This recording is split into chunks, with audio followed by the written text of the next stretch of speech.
এই, তুই এত লুচু কেন? তোর চরিত্রের মধ্যে এত সমস্যা কেমন করে এলো? মানে আমি আবার কার সাথে কি লুচুগিরি করেছি? কার সাথে মানে? আমার কি তোর চোখে পড়ে না? আমার সাথে করেছিস? ছি, এত বড় একটা লুচ্চা ছেলের সাথে আমি বন্ধুত্ব করেছি?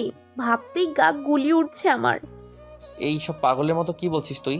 একটু খুলে বল। আমি তোর সাথে কি করলাম? এই যে, আমার বিয়ে করে আজ আমার সাথে বাসর করতে চলে এলি, এটা কি কম লুচ্চামি? আমি জানি তুই আমার দিকে তোর খারাপ দৃষ্টি দিয়ে তাকাচ্ছিস। তোর এই লুচ্চা চোখের ভাষা আমি ভালোই বুঝতে পারি। আমার সামনে একদম ন্যাকামি করবি না, তাই। শালা লুচ্চা বেটা। অধরার কথা শুনে অয়ন তো পুরোই হয়ে গেছে। বাসর রাতে নিজের স্ত্রী স্বামীর সাথে এমন করে কথা বলতে পারে, সেটা অয়নের জানা ছিল না। আর জানা থাকবেই বা কেমন করে? এটাই তো অয়নের প্রথম বিয়ে, তাও আবার নিজের বেস্তুর সাথে। অয়ন বিয়ের আসরে বসে ভেবেছে অধরার সাথে তার আন্ডারস্ট্যান্ডিংটা ভালো, আর অধরার মনের কথা অয়ন বেশ বুঝতে পারে। তাই হয়তো তাদের মধ্যে আর কোনো দূরত্ব তৈরি হওয়া তো দূরের কথা, ভালোবাসায় একে অপরের মাঝে ডুবে যাবে। কিন্তু না, অয়ন যা ভেবে এসেছে সেটা নিতান্তই ভাবনা, বাস্তবতা একটু ভিন্ন। অয়ন অধরা কথার বিপরীতে অধরার দিকে কৌতূহলপূর্ণ দৃষ্টি নিয়ে তাকিয়ে আছে। কি বলা উচিত বা কি বলবে সে হয়তো ভেবে পাচ্ছে না অয়ন। অয়নকে এমন তাকিয়ে থাকতে দেখে অধরা অয়নকে উদ্দেশ্য করে আবারও বলতে লাগলো, এমন করে তোর খারাপ দৃষ্টি আমার দিকে ফেলছিস কেন? আমার দৃষ্টি খারাপ? আমি আমার স্ত্রীর দিকে তাকালে সেটা খারাপ দৃষ্টি হয় কেমন করে? তোর স্ত্রী মানে? আমি তোকে নিজের স্বামী হিসেবে মানি না, আর না কখনো মানতে পারবো। তুই আমার বন্ধু ছিলি, আছিস, আর থাকবি। এর থেকে বেশি কিছু তোকে নিয়ে আমি কখনো চিন্তা করিনি। শোন অধরা, ভালো স্বামী স্ত্রী বন্ধুর মতো হয়ে থাকে। আর আমি তো বন্ধু, তাই আমাদের ভালোবাসার সম্পর্ক তৈরি হতে বেশি সময় লাগার কথা নয়। এই তো, এইবার লাইনে আসলি। সেই ঘুরে ফিরে আমার সাথে উল্টাপাল্টা করার ধান্দা করছিস। তোকে আমি বন্ধু ভেবেছি, এটাই আমার ভুল হয়েছে। অধরা, পাগলামি করিস না। আমি আর তুই আলাদা কেউ না। আমরা দুজন বেস্ট ফ্রেন্ড, আর এখন স্বামী স্ত্রী। ছি, ছি, ছি, লজ্জাও করছে না তোর এই সব কথা বলতে? স্বামী স্ত্রীর সম্পর্কে আবার লজ্জার কি আছে? আমি কেন লজ্জা পেতে যাব? ছি, তোর তো চরিত্র খারাপ হয়ে গেছে, তাই লজ্জা পাচ্ছিস না। এখন ভাই এত কথা না বলে আমার সামনে থেকে চলে যা। আমি এখন ঘুমাবো। আমি এখান থেকে চলে গেলে আমি ঘুমাবো কোথায়? সেটার আমি কি জানি? তুই আমায় বিয়ে করেছিস, আমার জীবন নষ্ট করে দিয়েছিস, আমার দিকে বাজে নজর দিয়েছিস, তাই তোকে তোর ঘুমানোর জায়গা বেছে নিতে হবে। মানে কি এইসবে? মানে, আমি তোর সাথে এক বিছানায় ঘুমোতে পারবো না। তুই আমার ঘুমের সুযোগ নিতে পারিস। অধরা, আমি তোমার স্বামী, নিজের স্বামীর সাথে এমন? তুই চুপ করবি নাকি আমি নিজেই রুম থেকে বেরিয়ে যাব? অধরার কথাটা শুনে অয়ন চুপ হয়ে যায়। কি করবে অয়ন? অধরার মুখের দিকে তাকিয়ে সেটাই ভাবছে সে। অধরা তার সাথে এমন ব্যবহার করছে, মনে হচ্ছে অধরা নিজের ইচ্ছেই এই বিয়েটা করেনি, বরং তাকে কেউ জোর করে এই বিয়ে করতে বাধ্য করা হয়েছে। আসলে অয়ন অধরা যেমন তাদের বন্ধুত্বের সম্পর্কে আবদ্ধ, ঠিক তেমনি অধরার বাড়ির লোক আর অয়নের বাড়ির লোক এমনি এক প্রকার সম্পর্কে আবদ্ধ। তাই তারা দুই পরিবার মিলে অয়ন আর অধরাকে এক করে দিয়ে তাদের মধ্যকার সম্পর্ককে আরও গভীর করেছে। বিয়ের আগেও অয়ন অধরাকে সেম এই প্রশ্ন করেছে যে, অধরা, তুই কি এই বিয়েতে রাজি? বিপরীতে অধরা বলেছে হ্যাঁ। তারপর তাদের বিয়ে হয়। কিন্তু আজ অধরা এই বাসর রাতে এসে এমন অদ্ভুত আচরণ করছে, বিষয়টা অয়নের কাছে ভীষণ অদ্ভুত লাগছে। অয়ন অধরার কথা মতো বিছানা থেকে নেমে পড়ল আর দরজার দিকে এগিয়ে যেতে লাগলো। জোর করে ভালোবাসা কখনো পাওয়া যায় না, আর অয়ন নিজের বেস্ট ফ্রেন্ডের উপর কোনো প্রকার জোর খাটাতে চায় না। অয়ন দরজার কাছে আসতেই অধরা বিছানার উপর বসে অয়নকে উদ্দেশ্য করে বলতে লাগলো, এই, কোথায় যাও তুমি? তোমায় কি আমি আমার রুম থেকে যেতে বলেছি নাকি? অয়ন মুখ ঘুরিয়ে অধরার দিকে দৃষ্টিপাত করে কৌতূহলপূর্ণ কণ্ঠে অধরাকে উদ্দেশ্য করে বলল, তুমি কি পাগল? এই তো এখনই বললে আমি লজ্জা ছেলে। আমার সাথে এক ছাদের নিচে থাকা যায় না, তাই আমি চলে যাচ্ছি। এখন আবার পথ আটকে দাঁড়াচ্ছ কেন? দাঁড়াইনি, পেছন থেকে ডাকছি। আর এত রাতে আমি তোমার রুম থেকে তোমায় বের করে দিতে একটু অস্বস্তি বোধ করছি, তাই বলছিলাম সোফার উপর বা ফ্লোরে একটু অ্যাডজাস্ট করে নিতে পারো না? নিতে কি পারো না? অথরার কথাটা শুনে অয়ন হাসবে না কাঁদবে বুঝতে পারছে না। এই মেয়ে আসলে কি চায় সেটাই অয়নের মাথায় ঢুকছে না।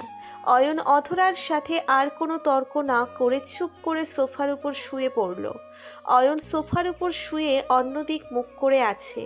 অয়নকে বিপরীত দিকে মুখ করে থাকতে দেখে অথরার মনের মধ্যে নাড়া দিল।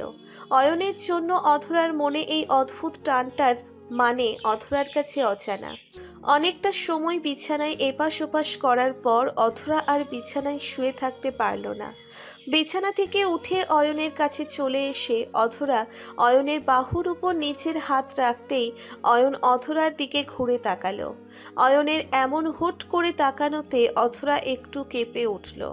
অথরাকে নিচের পাশে দেখে অয়ন অথরাকে উদ্দেশ্য করে বলতে লাগলো, এই তুমি আবার এখানে কেন এসেছো? কি চাই? না, এমনি আসছি। আসলে আমার না একা ওই বিছানায় থাকতে একটু অসুবিধা হচ্ছিল। তোমার কি এখানে শুতে অসুবিধা হচ্ছে না? আমার অসুবিধা হচ্ছে না, কারণ আমার সোফায় শুয়ে অভ্যাস আছে। আমার কোনো প্রবলেম হবে না, তুমি বিছানায় গিয়ে শুয়ে পড়ো। আরে তুমি মুখে না নে করলেও কি হবে নাকি? আজ আমাদের বাসর রাত। আজ যদি আমরা একসাথে না থাকি তবে অমঙ্গল হবে। তুমি কি চাও আমাদের কোনো খারাপ কিছু হোক? উফ, অধরা, আমায় কি তোমার পাগল মনে হয়? এই বলছো কাছে আসতে না, এই বলছো স্বামী স্ত্রী না, আবার নিজের কাছে ডাকছো আর বলছো বাসর করতে। মাথা কি ঠিক আছে তোমার, নাকি আমারটা খারাপ করতে এসেছো? আরে আমি তো তোমার সাথে মজা করছিলাম জান। তুমি কি আমার মজাটা বোঝো না? আমার মজাটা তুমি সিরিয়াসলি নিয়ে নিয়েছো আর আমার থেকে দূরে সরে গেছো। একটু জোর করলে কি হতো? অথরা কথাটা বলতেই অয়নের চোখজোড়া ছানা বড়া হয়ে যায়। এই অথরা কখনো জোর করা পছন্দ করে না, আর আজ বলছে জোর করতে। অথরা কথার আগা মাথা কোনো কিছুই বুঝতে পারছে না অয়ন। অয়ন নির্বাক হয়ে অথরার দিকে এক তীক্ষ্ণ দৃষ্টি নিক্ষেপ করলো।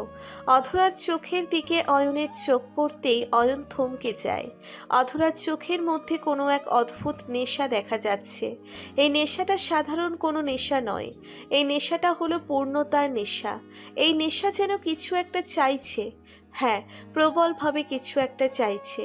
অয়ন অধরার চোখের দিকে তাকিয়ে থেকে ধীরে ধীরে অধরার বাহুর দিকে নিজের হাত এগিয়ে দিতে লাগলো।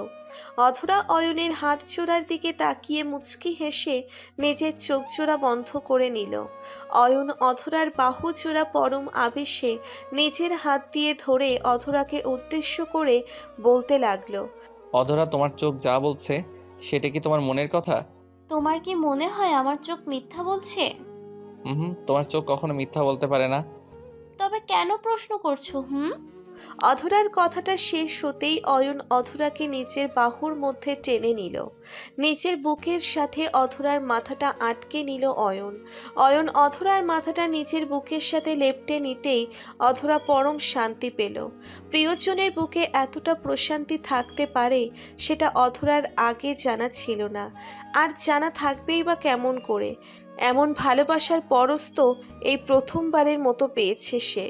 এর আগে না সে কখনো রিলেশনে জড়িয়েছে, আর না এই অনুভূতি পেয়েছে। অধরা অয়নের ভালোবাসায় নিজেকে সিক্ত করতে পাগল হয়ে উঠল।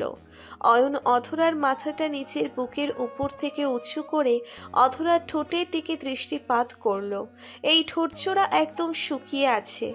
অয়নের ব্যাকুল মনটা এই ঠোঁটজোড়াকে ভিজিয়ে দেওয়ার জন্য উদ্গ্রীব হয়ে উঠেছে। অয়ন অধরার ঠোঁটের মায়ায় আর নিজেকে সামলাতে পারল না। আলতো করে অধরার ঠোঁটের ফাঁকে নিজের ঠোঁটজোড়া ভরে দিল সে। অয়নের ঠোঁটের পরশ পেতেই অধরার সারা শরীরের মধ্যে তোলপাড় শুরু হয়ে যায়। অধরার পুরো শরীর আচমকা কেঁপে উঠল অয়নের ঠোঁটের পরশ পেয়ে। অয়ন অধরার ঠোঁটে গভীরভাবে নিজের ঠোঁট ডুবিয়ে দিয়ে চুমু খাচ্ছে। কিছু সময় চুমু খাওয়ার পর হঠাৎ করে অধরা অয়নের ঠোঁটের উপর সজোরে একটা কামড় বসিয়ে দিল। অয়ন অধরার কামড় খেতেই দ্রুত গতিতে নিজের ঠোঁটজোড়া অধরার ঠোঁটের মধ্য থেকে বের করে নিল। অয়ন নিজের ঠোঁট চেপে ধরে অধরার দিকে তাকাতেই অধরা অয়নকে উদ্দেশ্য করে হাঁপাতে হাঁপাতে বলতে লাগলো, এই পাগল হয়ে গেছো তুমি? এমন করে কেউ চুমু খায়? আমি তো এখনই দম আটকে মরে যেতাম। উফ, তাই বলে তুমি এত জোরে কামড় বসিয়ে দিবে? দেখো ঠোঁটটা কেমন ছিঁড়ে গেছে। উফ। তোমার ঠোঁট ছিঁড়ে গেছে? আমি তো চেয়েছি ওই ঠোঁট জোড়াকে একদম খেয়ে ফেলতে। লুচ্চা ছেলে একটা। এই তুমি আবারও আমায় লুচ্চা বললা? এটা কিন্তু একদম ঠিক বলে না। আমি একদম লুচুগিরি করিনি। আমি আমার স্ত্রীকে চুমু খেয়েছি, চুমু। মেয়েদের ঠোঁটে এমন ভাবে চুমু খাওয়ার লোক লুচ্চা ছাড়া আর কি? হ্যাঁ, তাই নাকি? ওকে, ঠিক আছে। আমি লুচ্চা, আর এখন তোমার সাথে আরো বেশি লুচ্চামি করব। পারলে আটকে দেখাও। এই অয়ন, আমি কিন্তু চিৎকার করব অয়ন। অধরাকে থামিয়ে দিয়ে অয়ন পুনরায় অধরার ঠোঁটজোড়া নিজের দখলে নিয়ে চুমু খেতে লাগলো। চুমু খেতে খেতে অয়ন অধরার কোমর ধরে অধরাকে নিজের কোলে তুলে নিয়ে বিছানার দিকে চলে এলো। অধরা অয়নের কোলে আসতেই অয়নের গলা শক্ত করে জড়িয়ে ধরে। অয়ন অধরাকে বিছানায় নিয়ে গিয়ে ভালোবাসার আদর দিতে লাগলো। অয়নের প্রত্যেকটা স্পর্শে অধরা নিজের উপর থেকে নিজের নিয়ন্ত্রণ হারিয়ে অয়নের সাথে মিশে যেতে লাগলো। অয়ন অধরাকে পরম আবেশে আদরে আদরে অধরার উপর নিজের অধিকার আদায় করে নিল। সকাল হতেই অয়নের ঘুম ভাঙে দরজা নক করার শব্দে। অয়ন ঘুম ঘুম শব্দ নিয়ে বিছানা থেকে উঠতে নিতেই অনুভব করলো কোনো ভারী বস্তু তার বুকের উপর। অয়ন ভালো করে নিচের বুকের উপর তাকাতেই দেখতে পায় তার বুকের উপর ভারী বস্তু নয়, বরং তার বেস্ট ফ্রেন্ড অধরা ঘুমিয়ে আছে। অয়ন অধরাকে নিচের বুকের উপর থেকে মুচকি হেসে ফেলল। অয়নের ঠোঁটের কোণে হাসি থাকার কারণ আছে। অধরা তাকে এতটাই শক্ত করে জড়িয়ে ধরে আছে যে মনে হচ্ছে অয়নের বুকের মধ্যে সে ঢুকে যাবে। অয়ন অধরার মুখটা নিচের দিকে একটু উঁচু করে নিতেই অধরার ঘুমন্ত চেহারাটার দিকে অয়ন এক দৃষ্টিতে তাকিয়ে থাকলো। মেয়েদের মুখের উপর এতটা মায়া কি করে থাকতে পারে? এই মায়ায় অয়ন ডুবে যেতে চায় বারংবার। অয়ন অধরার কপালে নিজের ঠোঁট ছুঁয়ে দিতেই অধরা মৃদু কেঁপে উঠল আর অয়নকে আরো শক্ত করে জড়িয়ে ধরল। অয়ন অধরাকে উদ্দেশ্য করে আদুরে গলায় বলতে লাগলো, এ অধর, আর কতক্ষণ ঘুমাবে? উঠে পড়ো, সকাল হয়ে গেছে, নাস্তা করবে না? আমি ঘুমাবো আজ। একটা ফাজিল লোক আমার সারা রাত ঘুমোতে দেয়নি। অধরার ঘুম ঘুম গলায় বলা কথাটা অয়ন শুনতেই হাসতে লাগলো। অয়ন নিজের হাসি থামাতে পারছে না, কারণ গতকাল রাতে অয়নের থেকেও বেশি আদরে ডুবেছিল অধরা নিচে, আর এখন অয়নের দোষ দিচ্ছে।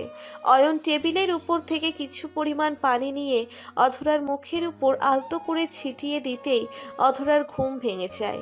অধরা চোখ কচলাতে কচলাতে অয়নকে উদ্দেশ্য করে বলতে লাগলো, এই, কি হয়েছে? আমায় ডেকে তুললে কেন? আরে পাগলি, আমার সকাল হয়ে গেছে, আর কতক্ষণ ঘুমাবে? উঠে পড়ো। যাও, আমি আজ উঠবো না। আমার শরীর ব্যথা হয়ে আছে। আমি তো রাতেই বলেছি ওভার হয়ে যাচ্ছে, পরে সমস্যা হবে। আমার কথা তো শোনোনি তুমি। তাই নাকি? কখন বলেছিলে কথাটা? আমি তো শুনতেই পাইনি, বরং আমার ওপর জোর করে। ছি ছি ছি ছি, সারা রাত কি না কি করলে তুমি। তোমার এমন কাজে আমি লজ্জিত। তাই শোনা, আসো আবারও সেম কাজটা করি, তখন আর বাকি যে লজ্জাটা আছে সেটাও চলে যাবে। অয়ন কথাটা বলতেই অধরার বুকের উপর শুয়ে পড়তে নিল। অধরা অয়নকে আবার দুষ্টুমি করতে দেখে দ্রুত গতিতে বিছানা থেকে লাফিয়ে উঠল আর অয়নের কাছ থেকে দূরে সরে এসে অয়নকে উদ্দেশ্য করে বলতে লাগলো, তোমার এই রোমান্টিক ফাজলামিতে আমি আর পারছি না। আমি এখন আসছি, ওকে? ফ্রেশ হয়ে নেই। সারাদিন এত এনার্জি কোথা থেকে পাও কে জানে। আরে অধরা, ওয়েট, এভাবে যেও না। আমার এনার্জির রহস্যটা উন্মোচন করে নিতে দাও। অধরা। অয়নের কথা না শুনে অধরা ফ্রেশ হতে চলে যায়। অয়ন আর কি করবে? অধরার পিছন পিছন তো আর সে যাবে না, কারণ সারা রাত আদর করার পর অয়ন আর চায় না তার স্ত্রী লেট করে নিচে যাক। আর তার উপর একটু আগেই দরজায় কেউ এসে নক করে গেছে, তাই অধরাকে এই সময়ের জন্য ছাড়তেই হবে। আদর করার জন্য আরও সময় তো আছে, তখন না হয় পুষিয়ে দিবে।